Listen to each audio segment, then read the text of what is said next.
Saban waktu bangkit jiwaku, kau sungguh hatiku dengan sinar kudus kasih-Mu. Ku harapkan terus bersama-Mu selamanya.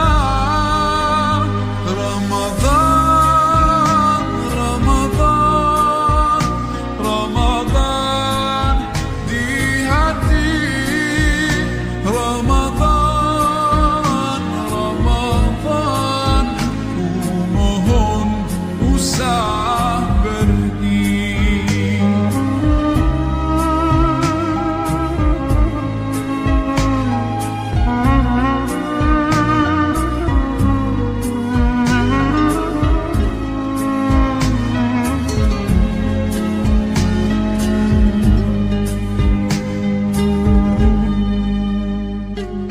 Rahmat melimpah, damainya ku rasakan.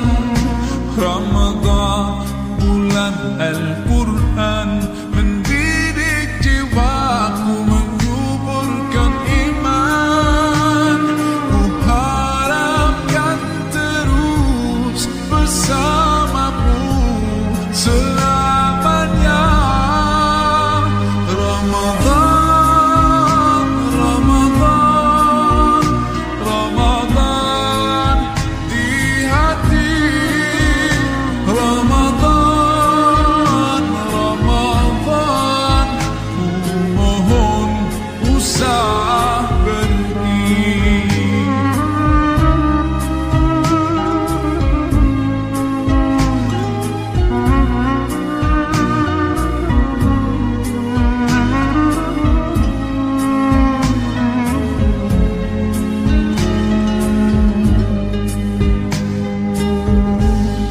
Sememangnya kau ku nantikan, hadir-Mu hidupkan suram di jiwaku.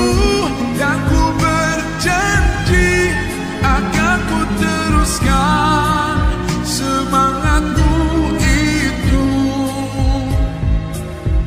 sepanjang hidupku. Oh Ramadan.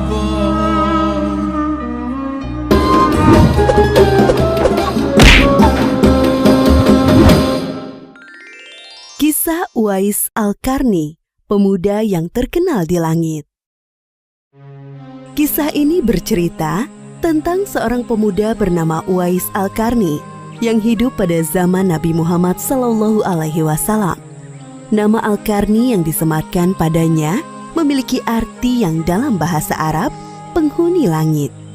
Melalui kisah ini kita akan mengetahui siapakah sosok Uwais yang namanya sangat terkenal sampai ke langit. Ternyata hal ini terjadi karena ketaatan Uwais kepada ibunya. Uwais adalah seorang pemuda yang berasal dari negeri Yaman. Sejak lahir, ia memiliki penyakit sopak, timbul bercak-bercak putih di seluruh badan. Uwais adalah pemuda yang soleh dan giat bekerja. Sehari-hari ia mengembala domba milik para tetangga untuk memenuhi kebutuhan hidup. Uwais tinggal berdua dengan ibunya yang lumpuh dan buta. Walaupun hidup miskin, Uwais selalu bersyukur dan sangat menyayangi ibunya. Ia selalu berusaha memenuhi segala permintaan sang ibu. Uwais anakku, kemarilah sebentar nak. Baik ibu, apakah ada yang engkau butuhkan? Anakku sayang, mungkin hidup ibu sudah tak akan lama lagi.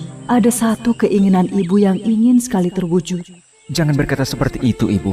Katakan padaku, apa permintaan ibu itu? Sebelum saat itu tiba, ibu ingin melaksanakan haji. Mendengar perkataan ibunya, Uwais hanya termenung sambil berpikir. Aku sangat ingin mewujudkan permintaan ibu. Mohon ibu bersabar sampai saat itu tiba. Aku akan mencari cara agar kita bisa pergi ke Mekah untuk melaksanakan ibadah haji. Terima kasih, Nak. Ibu Uwais sangat bahagia dan memeluk Uwais sampai menangis. Ya Allah, bagaimana cara hamba membawa ibu hamba yang lumpuh dan buta untuk pergi ke Mekah? Sedangkan jarak dari Yaman ke Mekah sangat jauh, melewati padang pasir yang tandus. Biasanya orang-orang pergi ke sana menggunakan unta. Seekor domba pun aku tidak punya, apalagi unta. Uwais terus berpikir dan akhirnya menemukan suatu ide. Keesokan harinya, Uwais menemui pemilik domba dan membeli 1 ekor domba untuk dipelihara. Namun uangnya hanya cukup untuk membeli 1 ekor anak domba yang kecil. Setiap hari Uwais menggendong anak domba itu naik turun bukit. Orang-orang yang lewat tertawa melihat tingkah Uwais. Hei, coba lihat Uwais itu. Apa yang dilakukannya dengan anak domba itu? Dasar orang aneh. Uwais gila. Uwais sudah gila. Uwais tidak mendengarkan cemoohan dari orang-orang. Saat ini yang ada di pikirannya adalah ibunya. 8 tahun berlalu dan tibalah pada musim haji. Anak domba Uwais semakin bertambah besar. Beratnya mencapai 100 kg. Begitu pula dengan Uwais. Badannya semakin kekar dan bertenaga. Berkat latihan setiap hari, beban berat yang dipikulnya tidak terasa lagi. Sekarang semua orang tahu bahwa apa yang dilakukan Uwais adalah bentuk pengorbanannya kepada sang ibu. Uwais menggendong ibunya sambil berjalan kaki dari Yaman menuju Mekah. Subhanallah, alangkah besar cinta Uwais kepada ibunya itu. Sesampai di Mekah, Uwais tetap menggendong ibunya untuk bertawaf di Ka'bah. Di hadapan Ka'bah, ibu dan anak itu berdoa. Ya Allah, ampunilah semua dosa ibuku. Bagaimana dengan dosamu, anakku? Dengan terampuninya dosa ibu, maka ibu akan masuk surga. Cukuplah ridho ibu yang mengantarkanku ke surga. Allah Subhanahu wa Ta'ala mendengar percakapan ibu dan anak laki-lakinya. Seketika itu penyakit sopak yang dideritanya sembuh. Hanya tertinggal 1 bulatan putih di telapak tangannya. Terima kasih ya Allah. Sekembalinya dari Mekah, Uwais meminta izin kepada ibunya untuk pergi ke Madinah. Uwais ingin sekali bertemu dengan Nabi Muhammad SAW. Dengan berat hati, ibunya mengizinkan Uwais berangkat. Setelah urusanmu selesai, cepat pulang ya, Nak. Sesampainya di Madinah, Uwais segera mencari rumah Nabi Muhammad SAW. Setelah menemukan, ia mengetuk pintu dan mengucapkan salam. Keluarlah istri Nabi, Aisyah radhiyallahu anha, seraya membalas salamnya. Apakah saya bisa bertemu dengan Rasulullah SAW? Maaf sekali, Nabi sedang tidak berada di rumah. Beliau sedang berperang dan tidak tahu pasti kapan kembali. Mungkin sebulan atau beberapa bulan lagi. Uwais dihadapkan pada 2 pilihan, menunggu kedatangan Nabi atau segera pulang ke Yaman. Bayangan sang ibu yang tua muncul di benaknya. Baiklah kalau begitu, saya pamit. Ada seorang ibu yang tidak bisa saya tinggal lama-lama di rumah. Sampaikan salam saya kepada Rasulullah SAW jika beliau sudah kembali dari perang. Terima kasih. Uwais kembali ke Yaman dengan perasaan haru dan sedih. Di satu sisi Uwais sangat ingin bertemu dengan Nabi Muhammad SAW. Namun di sisi lain, ia sangat mengkhawatirkan kondisi ibunya. Akhirnya ia memilih untuk segera pulang ke Yaman. Peperangan telah usai dan Nabi Muhammad SAW pulang ke Madinah. Aisyah radhiyallahu anha menceritakan perihal pemuda yang mencari beliau. Nabi mengatakan bahwa Uwais adalah pemuda yang sangat taat kepada ibunya.